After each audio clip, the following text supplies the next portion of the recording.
आप सुन रहे हैं जगत गुरु तत्वदर्शी संत रामपाल जी महाराज द्वारा लिखित पुस्तक ज्ञान गंगा का पेज नंबर 99। ऋग्वेद मंडल 9 सूक्त 96 मंत्र 18। ऋषि मना य ऋषिकृत स्वर्षाः सहस्त्रणीथः पदवीयः कवीनाम तृतीयम धाम महिषः सिषा संत सोमा विराजमानो राजति स्तुप। ऋषि मना य ऋषिकृत स्वर्षाः सहस्त्रणीथः पदवीयः कवीनाम तृतीयम धाम महिषः सिषा संत सोमा विराजमानो राजति स्तुप। अनुवाद। वेद बोलने वाला ब्रह्म कह रहा है कि यह यानी जो पूर्ण परमात्मा विलक्षण बच्चे के रूप में आकर कवि नाम यानी प्रसिद्ध कवियों की पदवीयः यानी उपाधि प्राप्त करके अर्थात एक संत या ऋषि की भूमिका करता है, उस ऋषिकृत यानी संत रूप में प्रकट हुए प्रभु द्वारा रची सहस्राणीथः यानी हजारों वाणी ऋषिमना यानी संत स्वभाव वाले व्यक्तियों अर्थात भक्तों के लिए स्वर्षाः यानी स्वर्ग तुल्य आनंददायक होती हैं। सोम यानी वह अमर पुरुष अर्थात सत्पुरुष। तृतीया यानी तीसरे। धाम यानी मुक्ति लोक अर्थात सत्यलोक की। महिषः यानी सुदृढ़ पृथ्वी को। सिषा यानी स्थापित करके। अनु यानी पश्चात। संत यानी मानव सदृश संत रूप में होता हुआ। स्तूप यानी गुबंद अर्थात गुंबज में उच्चे टिले रूपी सिंहासन पर। विराजमनु राजती यानी उज्जवल स्थूल आकार में अर्थात मानव सदृश तेजोमय शरीर में विराजमान है।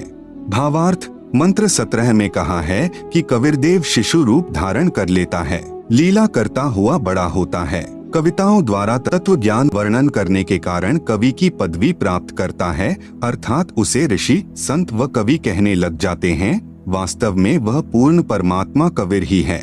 उसके द्वारा रची अमृतवाणी कबीर वाणी यानी कबीरवाणी कही जाती है, जो भक्तों के लिए स्वर्ग तुल्य सुखदायी होती है। वही परमात्मा तीसरे मुक्ति धाम अर्थात सत्यलोक की स्थापना करके एक गुबंद अर्थात गुंबज में सिंहासन पर तेजोमय मानव सदृश शरीर में आकार में विराजमान है। इस मंत्र में तीसरा धाम सतलोक को कहा है। जैसे एक ब्रह्म का लोक जो 21 ब्रह्मांड का क्षेत्र है, दूसरा पर ब्रह्म का लोक जो 7 संख ब्रह्मांड का क्षेत्र है, तीसरा परम अक्षर ब्रह्म अर्थात पूर्ण ब्रह्म का सतलोक है, क्योंकि पूर्ण परमात्मा ने सत्यलोक में सत्य पुरुष रूप में विराजमान होकर नीचे के लोकों की रचना की है, इसलिए नीचे के लोकों की गणना की गई है। यही आंखों देखा प्रमाण संत गरीब दास जी ने बताया है। अर्श कुर्स पर सफेद गुंबज है जहाँ सतगुरु का डेरा। भावार्थ यह है कि ऊपर आसमान के ऊपरी छोर पर कबीर परमेश्वर जी एक सफेद गुबंद यानी गुंबज में रहते हैं। ऋग्वेद मंडल 9 सूक्त 96 मंत्र 19। चमुषट शयनः शकुनो विभृत्वा गोविंदुर्द्रप्स आयुधानि बिभ्रत अपामूर्भि सचमानाय समुद्रम तुरीयम धाम महिषो विवक्ति। चमुसत शयनः शकुनः विभृत्वा गोविंदोः द्रप्स आयुधानि बिभ्रत अपामूर्भ्यः सचमानः समुद्रम तुरीयम धाम महिषः विवक्ति। आप सुन रहे हैं जगत गुरु तत्वदर्शी संत रामपाल जी महाराज द्वारा लिखित पुस्तक ज्ञान गंगा का पेज नंबर 100। अनुवाद। चमुसत यानी पवित्र, गोविंदोह यानी कामधेनु रूपी सर्व मनोकामना पूर्ण करने वाला पूर्ण परमात्मा कबीरदेव। विभृत्वा यानी सर्व का पालन करने वाला है। शयनः यानी सफेद रंग युक्त। शकुनः यानी शुभ लक्षण युक्त। चमुसत यानी सर्वशक्तिमान है। द्रप्सः यानी जैसे दूध से दही बनाने की विधि होती है, ऐसे शास्त्रानुकूल साधना से दही रूपी पूर्ण मुक्तिदाता। आयुधानी यानी तत्व ज्ञान रूपी काल जाल विनाशक धनुष युक्त सारंगपाणी प्रभु है। सचमाना यानी वास्तविक। बिभ्रत यानी सर्व का पालन पोषण करता है। अपामूर्भ्यः यानी गहरे जल युक्त। समुद्रम यानी सागर की तरह गहरा गंभीर अर्थात विशाल। तुरीयम यानी चौथे। धाम यानी लोक अर्थात अनामी लोक में। महिषः यानी उज्जवल सुदृढ़ पृथ्वी पर। विवक्ति यानी अलग स्थान पर भिन्न भी रहता है। यह जानकारी कबीरदेव स्वयं ही भिन्न भिन्न करके विस्तार से देता है। भावार्थ। मंत्र 18 में कहा है कि पूर्ण परमात्मा कबीरदेव यानी कबीर परमेश्वर तीसरे मुक्ति धाम अर्थात सतलोक में एक गुंबज में रहता है। इस मंत्र 19 में कहा है कि अत्यधिक सफेद रंग वाला पूर्ण प्रभु जो कामधेनु की तरह सर्व मनोकामना पूर्ण करने वाला है, वही वास्तव में सर्व का पालन करता है। वही कबीरदेव जो मृतलोक में शिशु रूप धार कर आता है, वही जैसे दूध से दही बनाने की विधि होती है, ऐसे पूर्ण मोक्ष प्राप्त करने की शास्त्र विधि अनुसार साधना बताकर पूर्ण मोक्ष रूपी दही प्रदान करने वाला है तत्व ज्ञान रूपी शास्त्र अर्थात धनुष युक्त होने से सारंग पाणी है तथा जैसे समुद्र सर्व जल का स्रोत है वैसे ही पूर्ण परमात्मा से सर्व की उत्पत्ति हुई है। गीता अध्याय 15 श्लोक 3 में कहा है कि संसार रूपी वृक्ष को तत्व ज्ञान रूपी शस्त्र द्वारा काटकर अर्थात तत्व ज्ञान द्वारा संशय समाप्त करके उसके पश्चात उस परम पद परमेश्वर की खोज करनी चाहिए, जहां जाने के पश्चात साधक लौटकर कभी संसार में नहीं आते अर्थात पूर्ण हो जाते हैं। जिस परमेश्वर से सर्व संसार रूपी वृक्ष की प्रवृत्ति विस्तार को प्राप्त हुई है वह पूर्ण प्रभु चौथे धाम अर्थात अनामी लोक में रहता है। जैसे प्रथम सतलोक, दूसरा अलख लोक, तीसरा अगम लोक, चौथा अनामी लोक है। इसलिए इस मंत्र 19 में स्पष्ट किया है कि कबीरदेव यानी कबीर परमेश्वर ही अनामी पुरुष रूप में चौथे धाम अर्थात अनामी लोक में भी अन्य तेजोमय रूप धारण करके रहता है। ऋग्वेद मंडल 9 सूक्त 96 मंत्र 20 मर्यो न शुभ्रस्तन्वं मृजानोत्यो न श्रित्वा सने धनानाम वृषेव यूथा परिकोशमर्शन कनिकृत चंबोरा विवेश मर्यः न शुभ्रस्तन्वं मृजाना अत्यः न श्रित्वा सने धनानाम वृषेव यूथा परिकोशम अर्शन कनिकृदत चंबोह इरा विवेश। अनुवाद: पूर्ण परमात्मा कबीरदेव जो चौथे धाम अर्थात अनामी लोक में तथा तीसरे धाम अर्थात सत्यलोक में रहता है वही परमात्मा न मर्यः यानी मनुष्य जैसा है परंतु नाश रहित अर्थात अमर, मृजनः यानी निर्मल मुखमंडल युक्त आकार में, अत्यः यानी बहुत, शुभ्रस्तन्वम यानी विशाल श्वेत शरीर धारण करता हुआ ऊपर के लोकों में विद्यमान है तथा वहां से श्रित्वा यानी गति करके अर्थात चलकर जिसका किसी को पता नहीं चलता वही समरूप परमात्मा। इरा यानी पृथ्वी पर, विवेश यानी अन्य वेशभूषा अर्थात भिन्न रूप, चंबोह यानी धारण करके आता है। आप सुन रहे हैं जगत गुरु तत्वदर्शी संत रामपाल जी महाराज द्वारा लिखित पुस्तक ज्ञान गंगा का पेज नंबर 101। सतलोक तथा पृथ्वी लोक पर लीला करता है।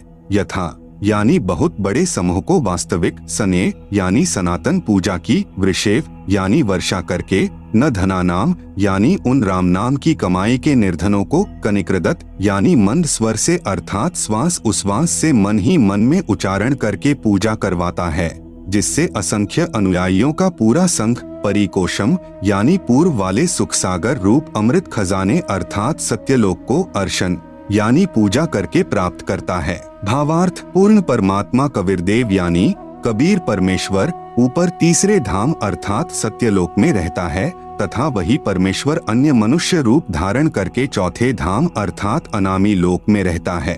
वही परमात्मा वैसा ही मनुष्य वाला समरूप सुंदर मुखमंडल युक्त श्वेत शरीर युक्त आकार में यहाँ पृथ्वी लोक पर भी आता है तथा अपनी वास्तविक पूजा विधि का ज्ञान करवाकर बहुत सारे समूह को अर्थात पूरे संघ को सत्य भक्ति के धनी बनाता है।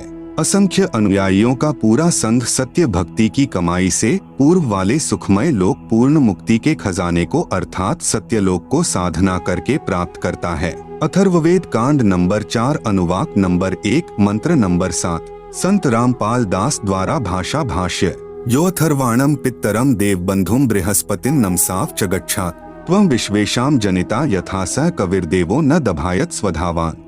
यह अथर्वाणम पित्तरम देवबंधुम बृहस्पतिं नमसा अव च गच्छात् त्वं विश्वेशाम जनिता यथा सह कबीरदेवः न दभायत स्वधावान। अनुवाद: यह यानी जो, अथर्वाणम यानी अचल अर्थात अविनाशी, पित्तरम यानी जगत पिता, देवबंधुम यानी भक्तों का वास्तविक साथी अर्थात आत्मा का आधार, बृहस्पतिम यानी सबसे बड़ा स्वामी ज्ञान दाता जगत गुरु, च यानी तथा, नमसा यानी विनम्र पुजारी अर्थात विधिवत साधक को, अव यानी सुरक्षा के साथ, गच्छात यानी जो सतलोक जा चुके हैं उनको सतलोक ले जाने वाला, विश्वेशाम यानी सर्व ब्रह्मांडों को, जनिता यानी रचने वाला, न दभायत यानी काल की तरह धोखा न देने वाले, स्वधावान यानी स्वभाव अर्थात गुणों वाला, यथा यानी ज्यों का त्यों अर्थात वैसा ही, सह यानी वह, त्वम यानी आप, कबीरदेवः कबीर देवः यानी कबीर परमेश्वर अर्थात कबीरदेव है। भावार्थ: जिस परमेश्वर के विषय में कहा जाता है त्वमेव माता च पिता त्वमेव बंधु च सखा त्वमेव विद्या च द्रविणम त्वमेव सर्वम मम देव देव, वह जो अविनाशी सर्व का माता पिता तथा भाई व सखा व जगत गुरु रूप में सर्व को सत्य भक्ति प्रदान करके सतलोक ले जाने वाला, काल की तरह धोखा न देने वाला, सर्व ब्रह्मांडों की रचना करने वाला कबीरदेव यानी कबीर परमेश्वर है। आप सुन रहे हैं जगत गुरु तत्वदर्शी संत रामपाल जी महाराज द्वारा लिखित पुस्तक ज्ञान गंगा का पेज नंबर 102।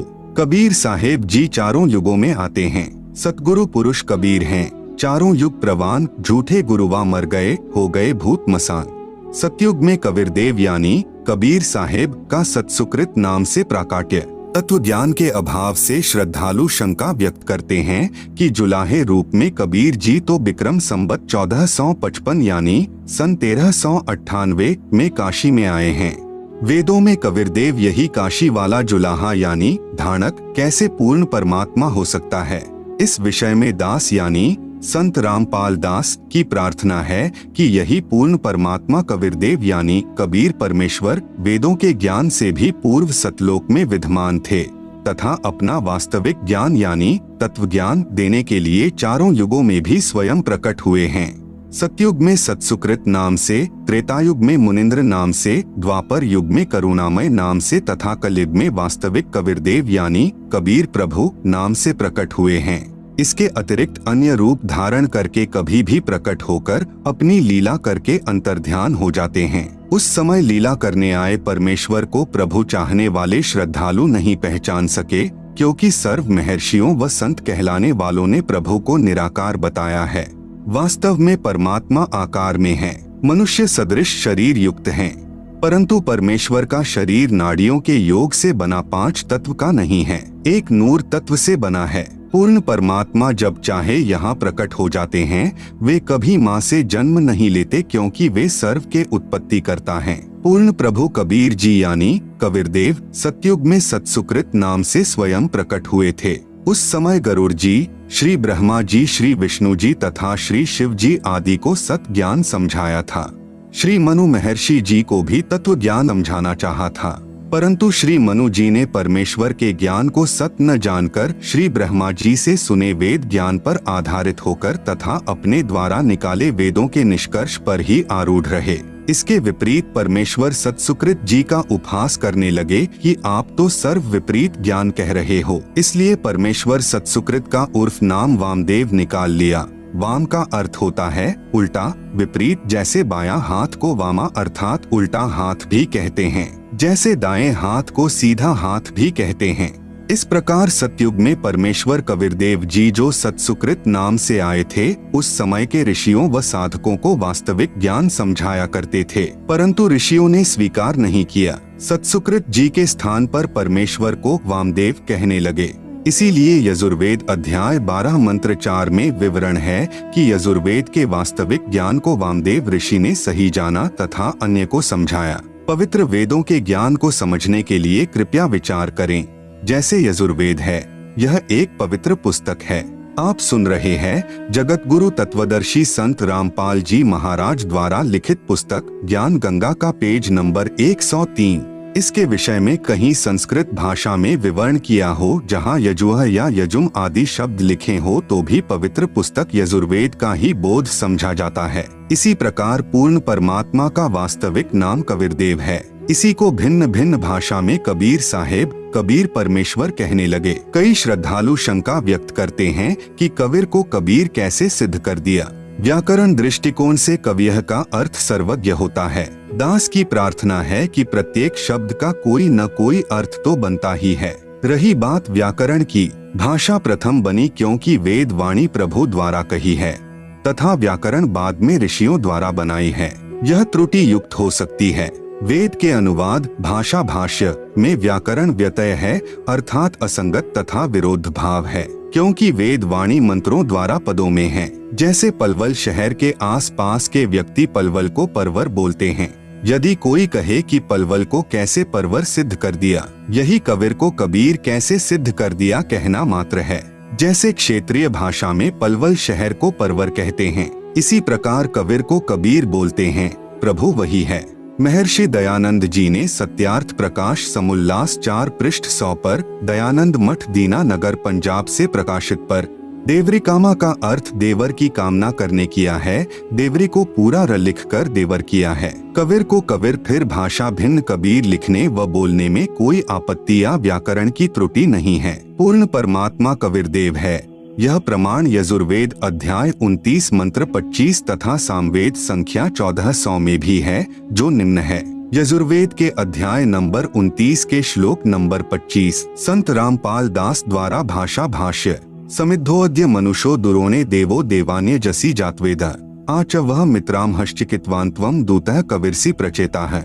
समिद्ध अद्य मनुष्य दुरोणे देवः देवान यज असि जातवेदः आ च वह मित्रामह चिकित्वान त्वं दूतः कविर असि प्रचेता है। अनुवाद। अध यानी आज अर्थात वर्तमान में, दुरोणे यानी शरीर रूप महल में दुराचार पूर्वक, मनुष्य यानी झूठी पूजा में लीन मननशील व्यक्तियों को, समिद्ध यानी लगाई हुई आग अर्थात शास्त्र विधि रहित वर्तमान पूजा जो हानिकारक होती है, उसके स्थान पर देवान यानी देवताओं के, देव यानी देवता, जातवेद यानी पूर्ण परमात्मा सत्पुरुष की वास्तविक, यज यानी पूजा, असि यानी है, आ यानी दयालु, मित्रामह यानी जीव का वास्तविक साथी पूर्ण परमात्मा ही अपने चिकित्वान यानी स्वस्थ ज्ञान अर्थात यथार्थ भक्ति को, दूतः यानी संदेशवाहक रूप में, वह यानी लेकर आने वाला, च यानी तथा, प्रचेता यानी बोध कराने वाला, त्वम यानी आप,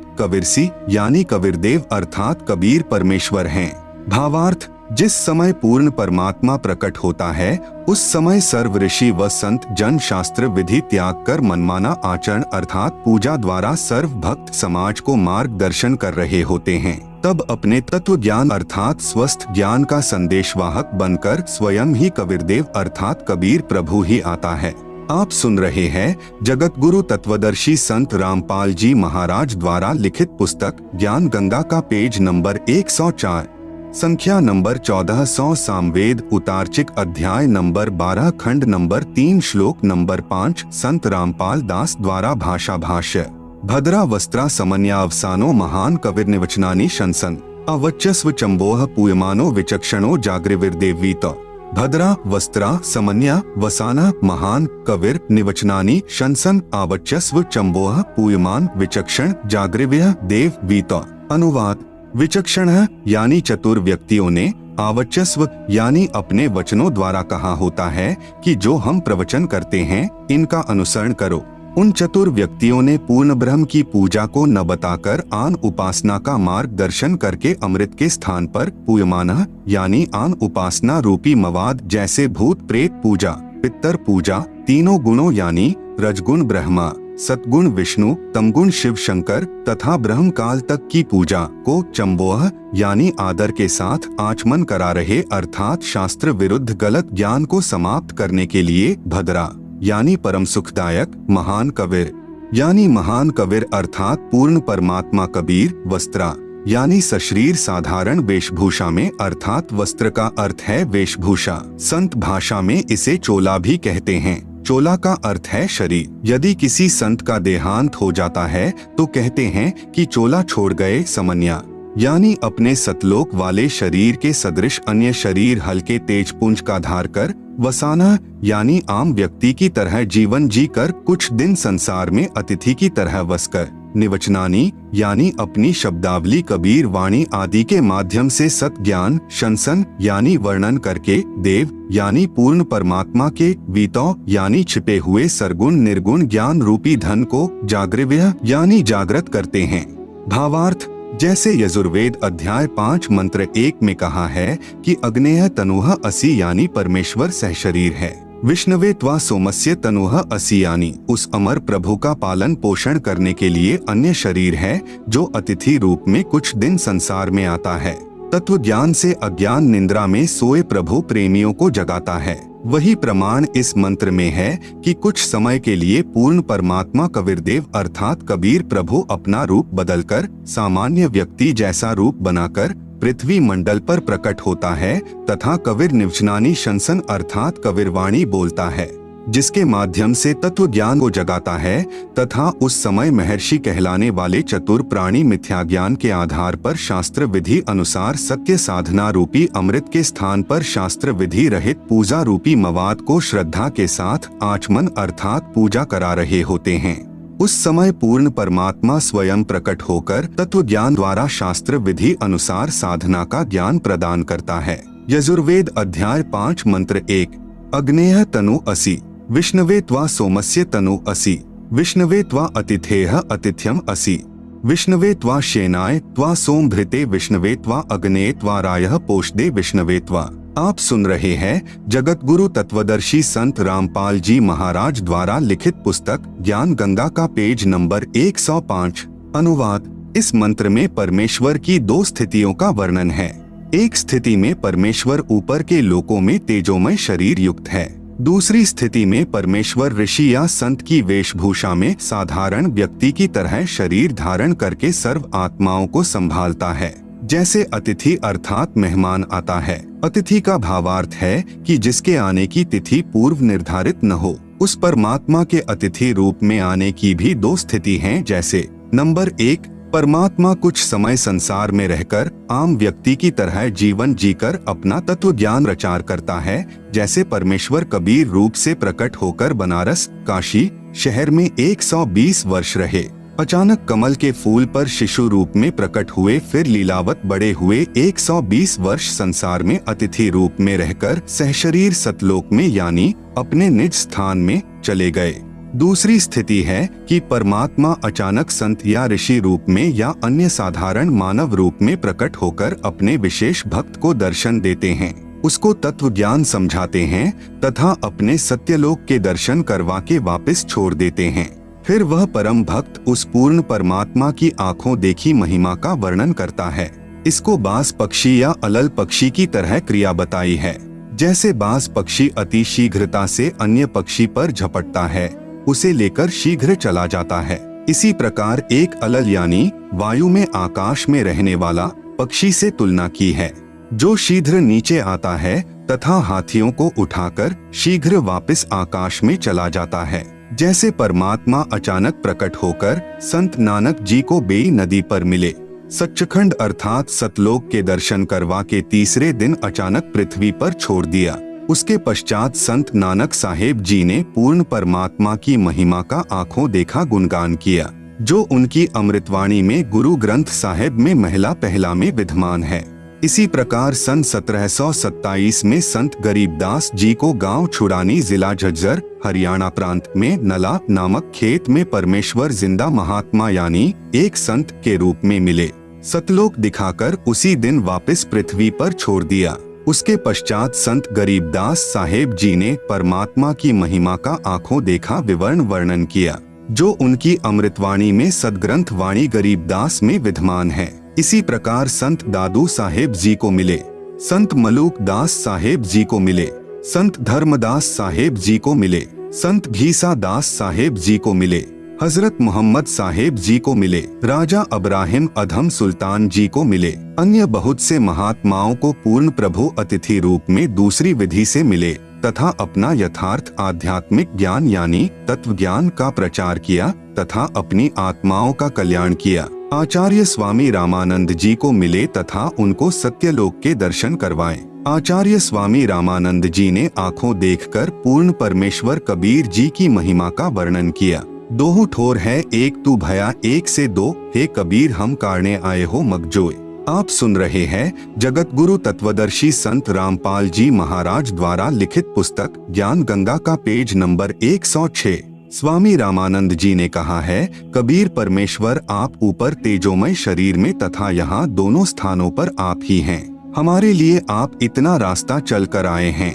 अग्नि यानी स्वप्रकाशित परमेश्वर, तनुह यानी सशरीर, असि यानी है अर्थात परमेश्वर तेजोमय शरीर सहित है। विष्णवे यानी पालन पोषण करने के लिए अर्थात सर्व लोकों की आत्माओं की आवश्यकता पूर्ति के लिए, त्वा यानी उस, सोमस्य यानी अमर पुरुष का अर्थात अविनाशी परमात्मा का, तनुह यानी शरीर, असि यानी है सोम पुरुष अर्थात अमर प्रभु तीनों लोकों में प्रवेश करके सर्व का पालन पोषण करता है। वह अतिथि रूप में प्रवेश करता है, अर्थात अचानक प्रकट होता है। जिस किसी के आने की तिथि पूर्व निर्धारित न हो उसको अतिथि अर्थात मेहमान कहते हैं। त्वा यानी उस परमेश्वर का विष्णवे यानी तीनों लोकों में प्रवेश करके पालन पोषण करने के लिए आगमन होता है। अतिथे यानी अतिथि रूप में प्रकट परमेश्वर, अतिथ्यम यानी अतिथियन अर्थात पूजा के योग्य, असी यानी है। त्वा यानी उस परमात्मा का आगमन, विष्णवे यानी पालन करने के लिए, सोमभन्ते यानी अमर सुख प्रदान करने के लिए अर्थात पूर्ण मोक्ष मार्ग प्रदान करके भक्ति रूपी अमृत से परिपूर्ण करने के लिए दो प्रकार से होता है। एक तो त्वा यानी उस परमात्मा का आगमन, विष्णवे यानी कुछ समय संसार में व्यापक होने के लिए अर्थात संसार में मानव की तरह लीला करके जीवन जीकर पुण्यात्माओं को तत्व ज्ञान प्रदान करने के लिए तथा सर्व सुविधाएं प्रदान करने के लिए होता है। जैसे परमेश्वर चारों युगों में लीला करने के लिए शिशु रूप से प्रकट होकर समय अनुसार साधारण व्यक्ति की तरह वृद्धि को प्राप्त होकर के कुछ समय संसार में रहता है। कलयुग में पूर्ण परमात्मा कबीर नाम से काशी शहर में कमल के फूल पर सन यानी ईस्वी संवत 1398 को प्रकट हुए तथा 120 वर्ष तक संसार में रहे, फिर सशरीर सतलोक लौट गए। दूसरी तरह त्वा यानी उस परमात्मा का आगमन शेमान यानी शेन पक्षी की तरह शीघ्र लौट जाने के लिए होता है। जैसे बाज पक्षी व अलल पक्षी अपने आहार के लिए अन्य प्राणियों पर शीघ्रता से झपटता है तथा उसे दबोचकर शीघ्रता से लौट जाता है, इसी प्रकार दूसरी स्थिति में परमात्मा अज्ञान निद्रा में सोए हुओं को जगाने के लिए अचानक प्रकट होता है। अपने विशेष भक्त को तत्व ज्ञान उपदेश देता है, उसको अपने साथ अपने निजधाम सतलोक में ले जाता है। वहाँ का सर्व दृश्य दिखाकर भक्त को पुनः पृथ्वी लोक पर छोड़ देता है। उसके पश्चात वह परमात्मा प्राप्त भक्त परमात्मा की आंखों देखी महिमा का वर्णन करता है। जैसे संत नानक जी को बेई नदी पर मिले, उन्हें सचखंड अर्थात सत्यलोक ले गए, 3 दिन पश्चात उसी नदी पर वापस छोड़ दिया। जैसे संत गरीबदास जी से गांव छुड़ानी जिला झज्जर हरियाणा प्रांत में मिले तथा उन्हें सत्यलोक लेकर गए तथा कुछ ही घंटों के पश्चात पुनः पृथ्वी पर छोड़ दिया। उपरोक्त दोनों महात्माओं ने परमेश्वर की महिमा का आंखों देखा हाल वर्णन किया, जो उन दोनों संतों की अमृत वाणी में विद्यमान है। त्वा यानी उस समर्थ परमेश्वर की लीलाएं है जो वह अग्नय यानी स्वप्रकाशित रहने के लिए लीला करता है। आप सुन रहे हैं जगत गुरु तत्वदर्शी संत रामपाल जी महाराज द्वारा लिखित पुस्तक ज्ञान गंगा का पेज नंबर 107। त्वा यानी उसका, विष्णवे यानी सर्व लोकों में प्रवेश करके पालन पोषण करने के लिए आगमन होता है। रायः पोषदे यानी वह कुल मालिक ही सर्व का पालन करता है, सर्व लीलाएं अपने प्राणियों की समृद्धि के लिए ही करता है। पवित्र ऋग्वेद के निम्न मंत्रों में भी पहचान बताई है कि जब वह पूर्ण परमात्मा कुछ समय संसार में लीला करने आता है तो शिशु रूप धारण करता है। उस पूर्ण परमात्मा की परवरिश अधन्यधेनवः यानी कवारी गाय द्वारा होती है। फिर लीलावत बड़ा होता है तो अपने पाने व सतलोक जाने अर्थात पूर्ण मोक्ष मार्ग का तत्व ज्ञान कविर्गिभ्यः यानी कबीर बाणी द्वारा कविताओं द्वारा बोलता है, जिस कारण से प्रसिद्ध कवि कहलाता है। परंतु वह स्वयं कबीरदेव पूर्ण परमात्मा ही होता है जो तीसरे मुक्ति धाम सतलोक में रहता है। ऋग्वेद मंडल 9 सूक्त 1 मंत्र 9 तथा सूक्त 96 मंत्र 17 से 18। ऋग्वेद मंडल 9 सूक्त 1 मंत्र 9। अभि इमं अधन्या उत्श्रीणन्ति धेनवः शिशुं सोमिन्द्राय पात्वे। अभि इमं अधन्या उत्श्रीणन्ति धेनवः शिशुं सोमम इंद्राय पात्वे।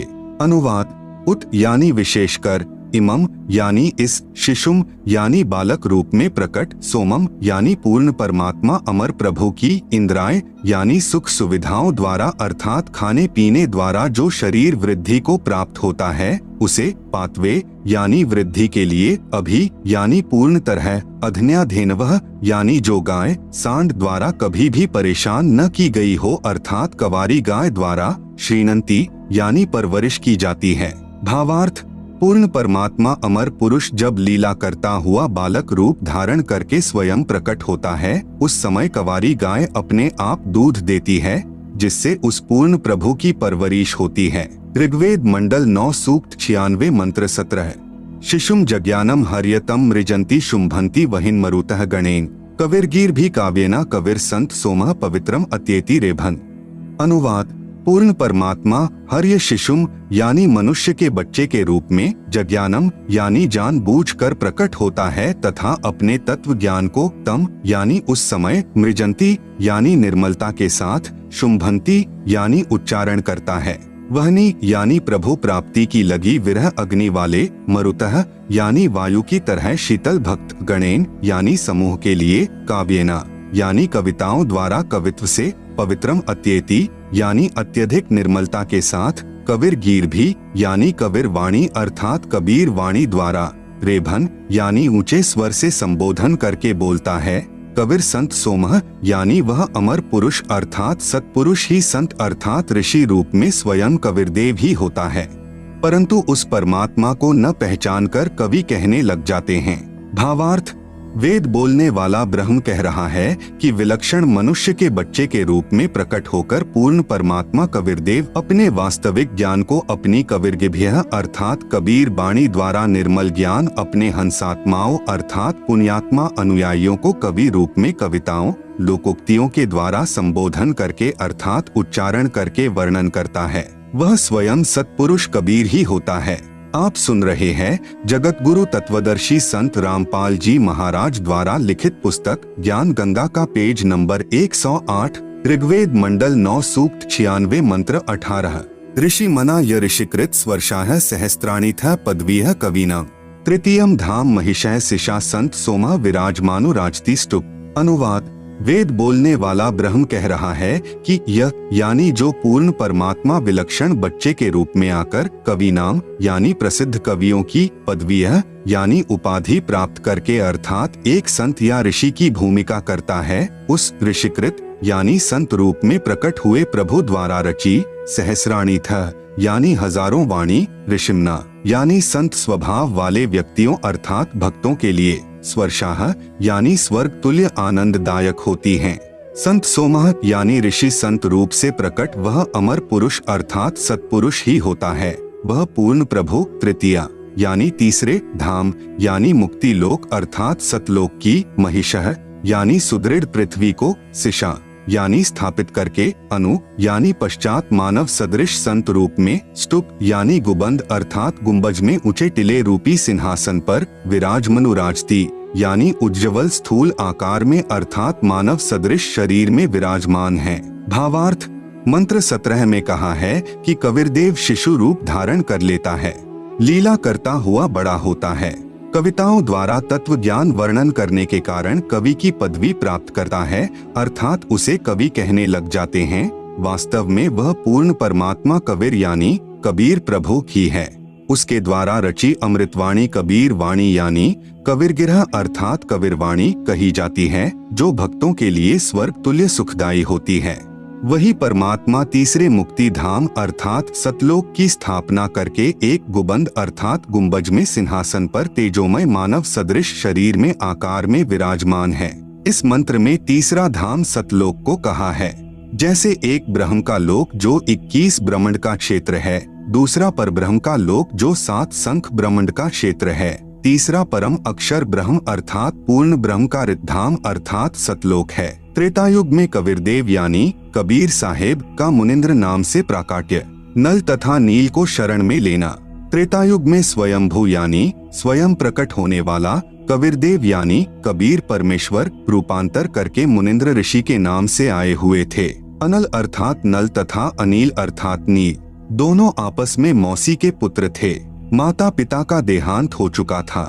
नल तथा नील दोनों शारीरिक व मानसिक रोग से अत्यधिक पीड़ित थे। सर्व ऋषियों व संतों से कष्ट निवारण की प्रार्थना कर चुके थे। सर्व संतों ने बताया था कि यह आपका प्रारब्ध का पाप कर्म का दंड है, यह आपको भोगना ही पड़ेगा, इसका कोई समाधान नहीं है। आप सुन रहे हैं जगत गुरु तत्वदर्शी संत रामपाल जी महाराज द्वारा लिखित पुस्तक ज्ञान गंगा का पेज नंबर 109। दोनों दोस्त जीवन से निराश होकर मृत्यु का इंतजार कर रहे थे। एक दिन दोनों को मुनिंद्र नाम से प्रकट पूर्ण परमात्मा का सत्संग सुनने का अवसर प्राप्त हुआ। सत्संग के उपरांत जो ही दोनों ने परमेश्वर कबीरदेव यानी कबीर साहेब उर्फ मुनिंद्र ऋषि जी के चरण छुए तथा परमेश्वर मुनिंद्र जी ने सिर पर हाथ रखा तो दोनों का असाध्य रोग छू मंत्र हो गया, अर्थात दोनों नल तथा नील स्वस्थ हो गए। इस अद्भुत चमत्कार को देखकर प्रभु के चरणों में गिरकर घंटों रोते रहे तथा कहा, आज हमें प्रभु मिल गया जिसकी तलाश थी, तथा उससे प्रभावित होकर उनसे नाम यानी दीक्षा ले लिया तथा मुनिंद्र साहेब जी के साथ ही सेवा में रहने लगे। पहले संतों का समागम पानी की व्यवस्था देखकर नदी के किनारे पर होता था। नल और नील दोनों बहुत प्रभु प्रेमी तथा भोली आत्माएं थी। परमात्मा में श्रद्धा बहुत थी, सेवा बहुत किया करते थे।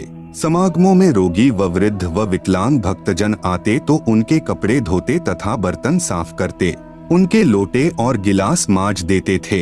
परंतु थे भोले से दिमाग के, कपड़े धोने लग जाते तो सत्संग में जो प्रभु की कथा सुनी होती उसकी चर्चा करने लग जाते। वे दोनों प्रभु चर्चा में बहुत मस्त हो जाते और वस्तुएं दरिया के जल में डूब जाती, उनको पता भी नहीं चलता। किसी की 4 वस्तु लेकर जाते तो 2 वस्तु वापस लाकर देते थे। भक्तजन कहते कि भाई आप सेवा तो बहुत करते हो परंतु हमारा तो बहुत काम बिगाड़ देते हो। ये खोई हुई वस्तुएं हम कहाँ से लेकर आएं? आप हमारी सेवा ही करनी छोड़ दो, हम अपनी सेवा आप ही कर लेंगे। फिर नल तथा नील रोने लग जाते थे कि हमारी सेवा न छीनो, अब की बार नहीं खोएंगे। परंतु फिर वही काम करते, फिर प्रभु की चर्चा में लग जाते और वस्तुएं दरिया जल में डूब जाती। भक्तजनों ने ऋषि मुनिंद्र जी से प्रार्थना की कि कृपा नल तथा नील को समझाओ, ये न तो मानते हैं और मना करते हैं तो रोने लग जाते हैं। हमारी तो आधी भी वस्तुएं वापस नहीं लाते। ये नदी किनारे सत्संग में सुनी भगवान की चर्चा में मस्त हो जाते हैं और वस्तुएं डूब जाती हैं। मुनिंद्र साहेब ने 1-2 बार तो उन्हें समझाया, वे रोने लग जाते थे कि साहेब हमारी ये सेवा न छीनो। सतगुरु मुनिंद्र साहेब ने कहा, बेटा नल तथा नील खूब सेवा करो, आज के बाद आपके हाथ से कोई भी वस्तु चाहे पत्थर या लोहा भी क्यों न हो जल में नहीं डूबेगी। मुनिंद्र साहेब ने उनको यह आशीर्वाद दे दिया। आपने रामायण सुनी है। एक समय की बात है कि सीता जी को रावण उठा कर ले गया। भगवान राम को पता भी नहीं कि सीता जी को कौन उठा ले गया। श्री रामचंद्र जी इधर उधर खोज करते हैं। हनुमान जी ने खोज करके बताया कि सीता माता लंका पति रावण राक्षस की कैद में है। पता लगने के बाद भगवान राम ने रावण के पास शांति दूत भेजे तथा प्रार्थना की कि सीता लौटा दे, परंतु रावण नहीं माना। युद्ध की तैयारी हुई, तब समस्या यह आई कि समुद्र से सेना कैसे पार करें। भगवान श्री रामचंद्र ने 3 दिन तक घुटनों पानी में खड़ा होकर हाथ जोड़कर समुद्र से प्रार्थना की कि रास्ता दे दे, परंतु समुद्र टस से मस न हुआ।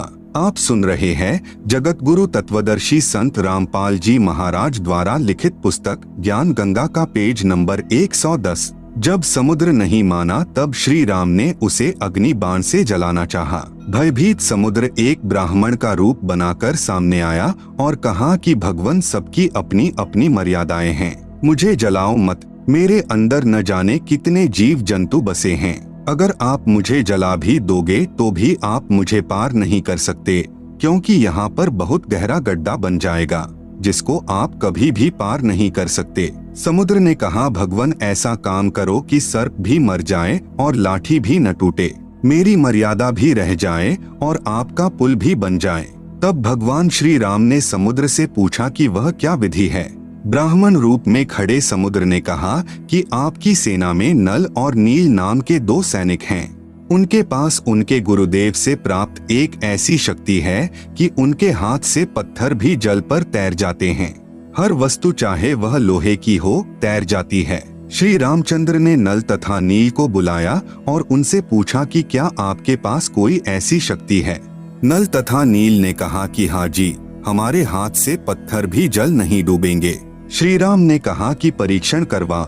उन नादानों यानी नल नील ने सोचा कि आज सबके सामने तुम्हारी बहुत महिमा होगी। उस दिन उन्होंने अपने गुरुदेव भगवान मुनिंद्र यानी कबीर साहेब को यह सोचकर याद नहीं किया कि अगर हम उनको याद करेंगे तो कहीं श्री राम ये न सोच लें कि इनके पास शक्ति नहीं है, यह तो कहीं और से मांगते हैं। उन्होंने पत्थर उठाकर पानी में डाला तो वह पत्थर पानी में डूब गया। नल तथा नील ने बहुत कोशिश की परंतु उनसे पत्थर नहीं तैरे। तब भगवान राम ने समुद्र की ओर देखा, मानो कहना चाह रहे हो कि आप तो झूठ बोल रहे हो, इनमें तो कोई शक्ति नहीं है। समुद्र ने कहा कि नल नील, आज तुमने अपने गुरुदेव को याद नहीं किया।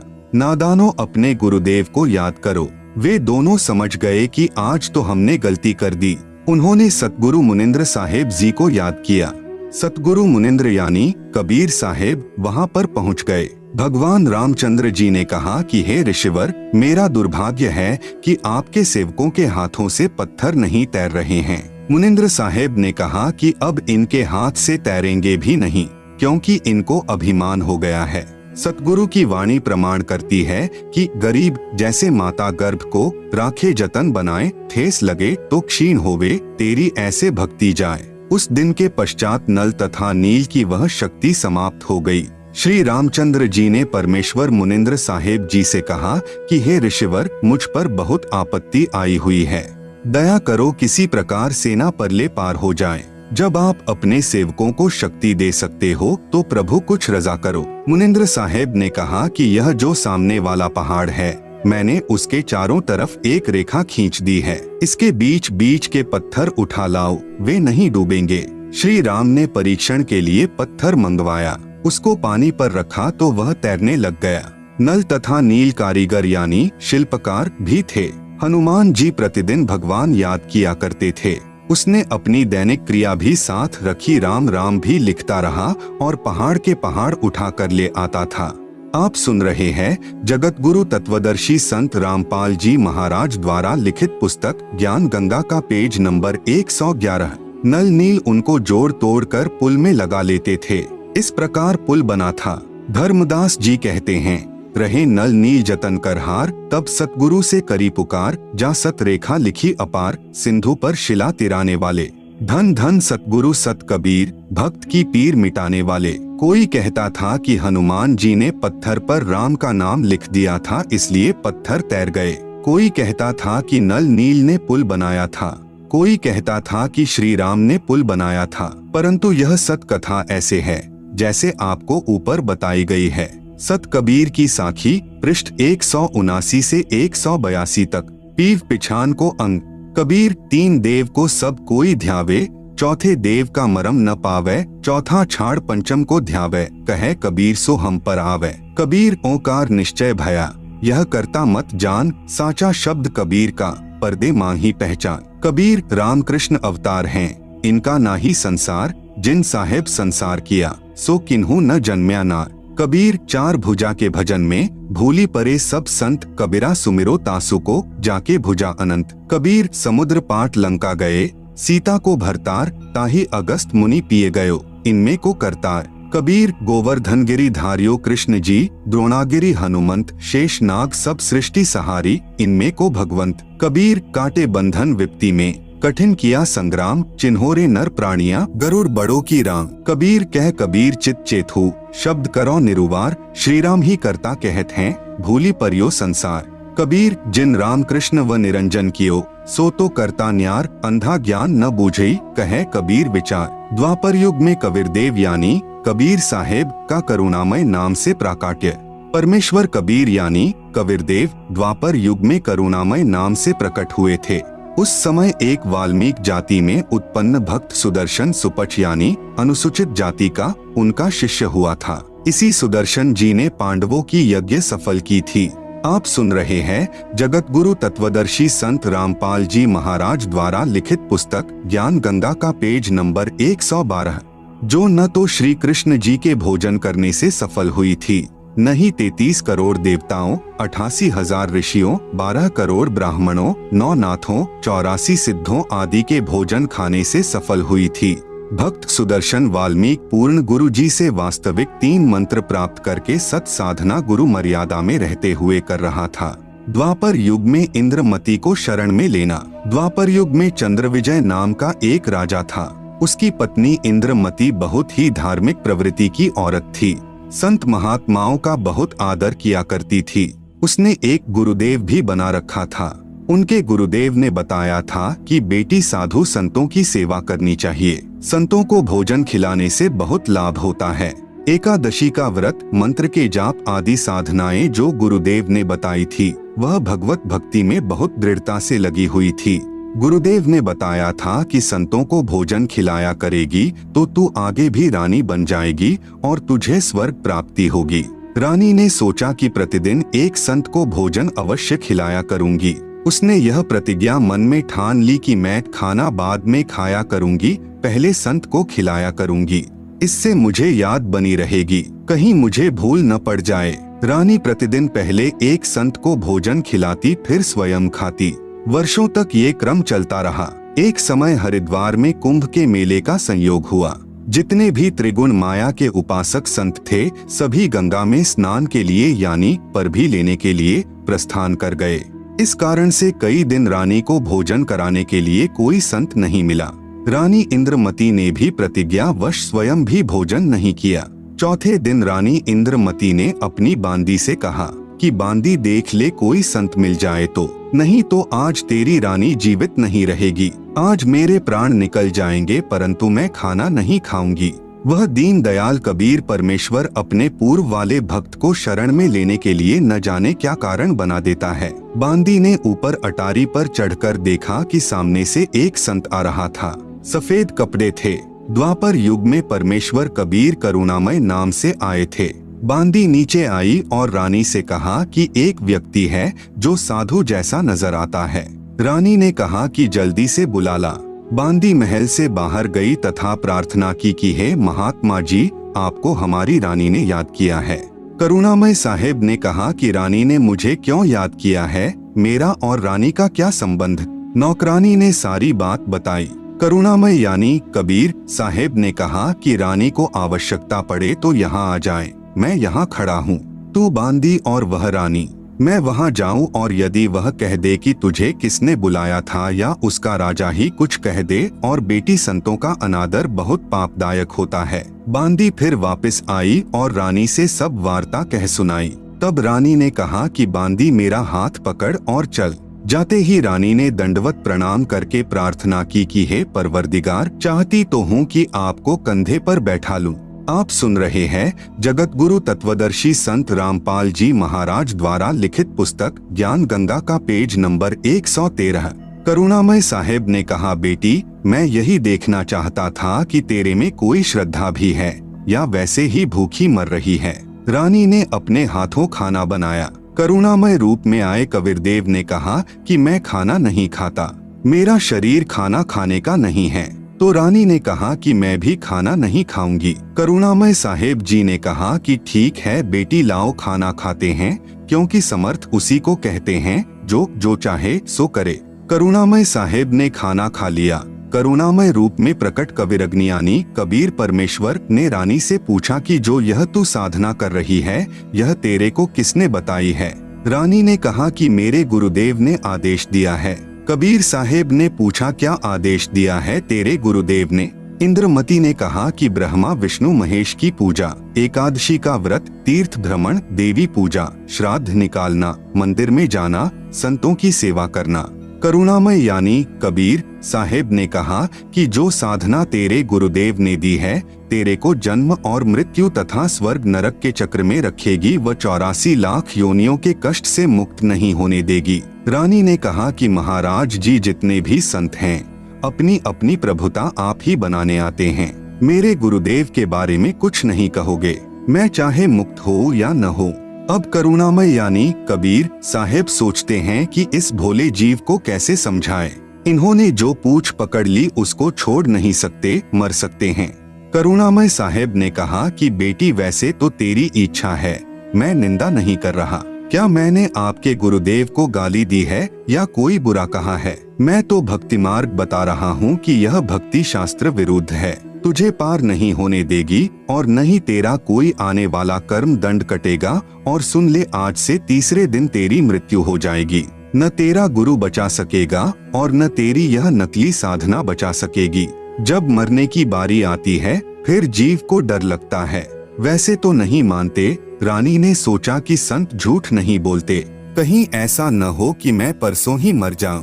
इस डर से करुणामय साहेब से पूछा कि साहेब क्या मेरी जान बच सकती है? कबीर साहेब यानी करुणामय ने कहा कि बच सकती है।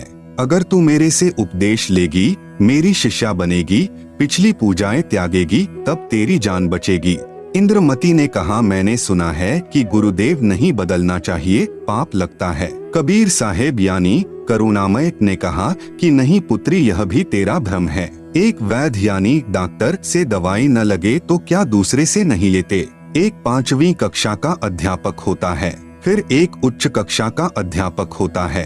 बेटी अगली कक्षा में जाना होगा, क्या सारी उम्र 5वीं कक्षा में ही लगी रहेगी? इसको छोड़ना पड़ेगा। तू अब आगे की पढ़ाई पढ़, मैं पढ़ाने आया हूँ। वैसे तो नहीं मानती, परंतु मृत्यु दिखने लगी कि संत कह रहा है तो कहीं बात न बिगड़ जाए। ऐसा विचार करके इंद्रमती ने कहा कि जैसे आप कहोगे मैं वैसे ही करूँगी। करुणामय यानी कबीर साहेब ने उपदेश दिया, कहा कि तीसरे दिन मेरे रूप में काल आएगा, तू उससे बोलना मत। जो मैंने नाम दिया है 2 मिनट तक इसका जाप करना, 2 मिनट के बाद उसको देखना है। आप सुन रहे हैं जगत गुरु तत्वदर्शी संत रामपाल जी महाराज द्वारा लिखित पुस्तक ज्ञान गंगा का पेज नंबर 114। उसके बाद सत्कार करना है। वैसे तो गुरुदेव आए तो अति शीघ्र चरणों में गिर जाना चाहिए, ये मेरा केवल इस बार आदेश है। रानी ने कहा, ठीक है जी। अब रानी को तो चिंता बनी हुई थी, श्रद्धा से जाप कर रही थी। कबीर साहेब यानी करुणामय साहेब का रूप बनाकर गुरुदेव रूप में काल आया। आवाज लगाई, इंद्रमती इंद्रमती। अब उसको तो पहले ही डर था, नाम स्मरण किया, काल की तरफ नहीं देखा। 2 मिनट के बाद जब देखा तो काल का स्वरूप बदल गया। काल का ज्यों का त्यों चेहरा दिखाई देने लगा, करुणामय साहेब का स्वरूप नहीं रहा। जब काल ने देखा कि तेरा तो स्वरूप बदल गया, वह जान गया कि इसके पास कोई शक्ति युक्त मंत्र है। यह कहकर चला गया कि तुझे फिर देखूंगा, अब तो बच गई। रानी बहुत खुश हुई, फूली नहीं समाई। कभी अपनी बांदियों को कहने लगी कि मेरी मृत्यु होनी थी, मेरे गुरुदेव ने मुझे बचा दिया। राजा के पास गई तथा कहा कि आज मेरी मृत्यु होनी थी, मेरे गुरुदेव ने रक्षा कर दी, मुझे लेने के लिए काल आया था। राजा ने कहा कि तू ऐसे ही ड्रामे करती रहती है, काल आता तो क्या तुझे छोड़ जाता? ये संत वैसे बहका देते हैं। राजा की बात को रानी कैसे माने? खुशी खुशी में रानी अपने कक्ष में जाकर लेट गई।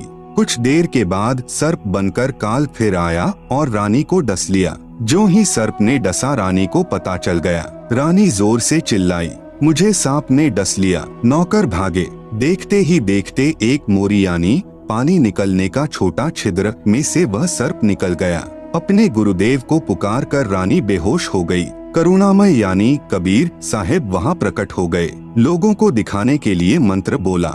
वे तो बिना मंत्र भी जीवित कर सकते हैं, किसी जंत्र मंत्र की आवश्यकता नहीं। इंद्रमती को जीवित कर दिया। रानी ने बड़ा शुक्र मनाया कि हे बंदी छोड़, यदि आज आपकी शरण में नहीं होती तो मेरी मृत्यु हो जाती। कबीर परमेश्वर ने कहा कि इंद्रमती, इस काल को मैं तेरे घर में घुसने भी नहीं देता, तेरे पर यह हमला भी नहीं करता, परंतु तुझे विश्वास नहीं होता। तू यह सोचती कि मेरे ऊपर कोई आपत्ति नहीं आनी थी। गुरुजी ने मुझे बहकाकर नाम दे दिया, इसलिए तेरे को थोड़ा सा झटका दिखाया है, नहीं तो बेटी तेरे को विश्वास नहीं होता। धर्मदास यहाँ घना अंधेरा, बिन परिचय जीव जम का चेहरा। कबीर साहेब यानी करुणामय ने कहा कि अब जब मैं चाहूँगा तब तेरी मृत्यु होगी। गरीबदास जी कहते हैं कि गरीब काल डरे करतार से, जय जय जय जगदीश, जौरा जौरी झाड़ती पग रज डारे शीश। यह काल कबीर भगवान यानी कबीर परमेश्वर से डरता है और यह मौत कबीर साहेब के जूते झाड़ती है, अर्थात नौकर तुल्य है। फिर उस धूल को अपने सिर पर लगाकर कहती है कि आपके भक्त के पास मैं नहीं जाऊंगी। गरीब काल जो पीसे पीसना, जौरा है पनिहार, ये 2 असल मजूर हैं मेरे साहेब के दरबार। आप सुन रहे हैं जगत गुरु तत्वदर्शी संत रामपाल जी महाराज द्वारा लिखित पुस्तक ज्ञान गंगा का पेज नंबर 115। यह काल जो यहाँ का 21 ब्रह्मांड का भगवान यानी ब्रह्म है तथा जो ब्रह्मा विष्णु महेश का पिता है, ये तो मेरे कबीर साहेब का आटा पीसता है अर्थात पक्का नौकर है, और जौरा यानी मौत मेरे कबीर परमेश्वर का पानी भरती है अर्थात एक विशेष नौकरानी है। यह 2 असल मजदूर मेरे कबीर परमेश्वर के दरबार में हैं। कुछ दिनों के बाद साहेब फिर आए। रानी इंद्रमती को सतनाम प्रदान किया। फिर कुछ समय के उपरांत करुणामय साहेब ने रानी इंद्रमती की अति श्रद्धा देखकर सारनाम दिया, शब्द की उपलब्धि करवाई।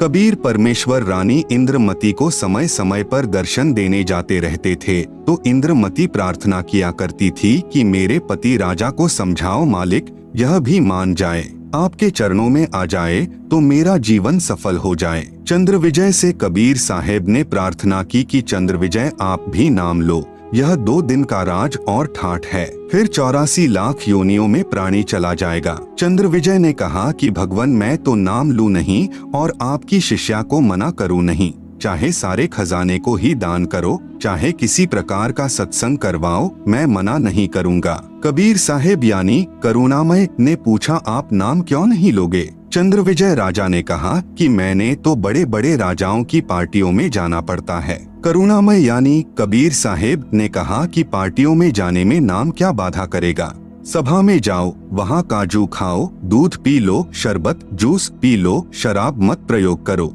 शराब पीना महापाप है। परंतु राजा नहीं माना। रानी की प्रार्थना पर करुणामय यानी कबीर साहेब ने राजा को फिर समझाया कि नाम के बिना ये जीवन ऐसे ही व्यर्थ हो जाएगा, आप नाम ले लो।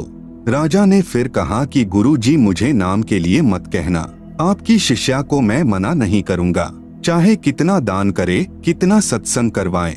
साहेब ने कहा कि बेटी इस 2 दिन के सुख को देखकर इसकी बुद्धि भ्रष्ट हो चुकी है, तू प्रभु के चरणों में लगी रह, अपना आत्म कल्याण करवा। यहाँ कोई किसी का पति नहीं, कोई किसी की पत्नी नहीं, पूर्व जन्म के संस्कार से 2 दिन का संबंध है, अपना कर्म बना बेटी। अब इंद्रमती 80 वर्ष की बुढ़िया हो गई है, कहाँ 40 साल की उम्र में मर जाना था। जब शरीर भी हिलने लगा तब करुणामय साहेब बोले अब बोल इंद्रमती क्या चाहती है, चलना चाहती है सतलोक? इंद्रमती ने कहा कि परमेश्वर मैं तैयार हूँ, बिल्कुल तैयार हूँ दाता। करुणामय साहेब ने कहा कि तेरी पोते या पोती में कोई ममता तो नहीं है? रानी ने कहा बिल्कुल नहीं परमेश्वर, आपने ज्ञान ही ऐसा निर्मल दे दिया, इस गंदे लोक की क्या इच्छा करूँ? कबीर यानी करुणामय परमेश्वर जी ने कहा कि चल बेटी। रानी प्राण त्याग गई। परमेश्वर कबीर यानी करुणामय बंदी छोड़ रानी इंद्रमती की आत्मा को ऊपर ले गए। इसी ब्रह्मांड में एक मानसरोवर है, उस मानसरोवर पर जाकर इस आत्मा को स्नान कराना होता है। इस प्राणी को कबीर परमेश्वर पूरे गुरु के स्वरूप में प्रकट होकर कुछ समय तक मानसरोवर पर रखते हैं। परमेश्वर कबीर बंदी छोड़ जी ने इंद्रमती से फिर पूछा इस संसार में तेरी कुछ इच्छा हो तो दोबारा जन्म लेना पड़ेगा।